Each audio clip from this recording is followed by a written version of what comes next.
Hi, I'm Mike Sherwood. I'm going to be doing Judge Haywood's monologue from the play Judgment at Nuremberg.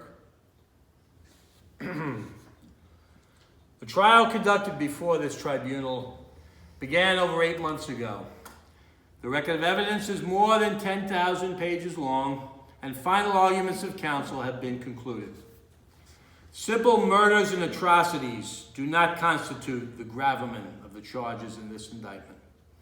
Rather, the charge is the conscious participation in a nationwide government-organized system of cruelty and injustice in violation of every moral and legal principle known to civilized nations.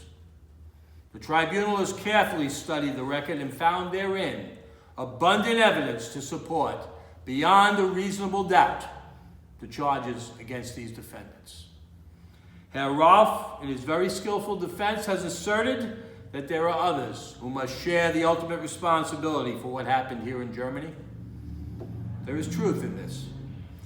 The real complaining party at the bar here in this courtroom is civilization.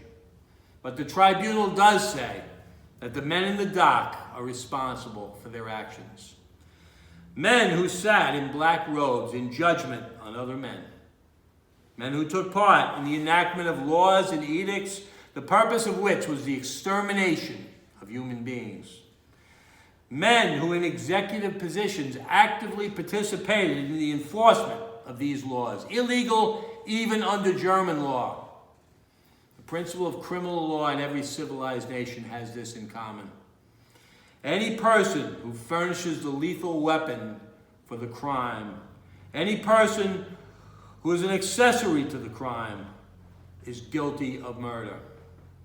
Herr Rolf further asserts that the defendant Janning was an extraordinary jurist who acted in what he thought was the best interest of his country. There is truth in this also. Janning, to be sure, is a tragic figure. We believe he loathed the evil that he did. But compassion for the present torture of his soul should not beget forgetfulness of the torture and the death of millions by the government of which he was a part. Janning's record and his fate illuminate the most shattering truth that has emerged from this trial. Now, if he and all the other leaders of the Third Reich were degraded perverts, if all of them had been sadistic monsters and maniacs, then these events would have no more moral significance than an earthquake or any other natural catastrophe.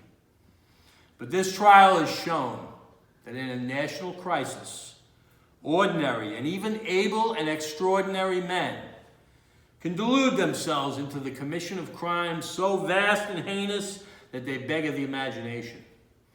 No one who has sat through this trial can ever forget them. Men sterilized because of their political beliefs, a mockery made of friendship and faith, the murder of children, how easily it can happen. There are those in our own country today who speak of the protection of country, of survival. A decision must be made in the life of every nation at the very moment when the grasp of the enemy is at its throat. Then it seems that the only way to survive is to adopt the means of the enemy, to rest survival upon what is expedient, to look the other way. Well, the answer to that is survival as what? A country isn't a rock. It's not an extension of oneself. It's what it stands for. It's what it stands for when standing for something is the most difficult.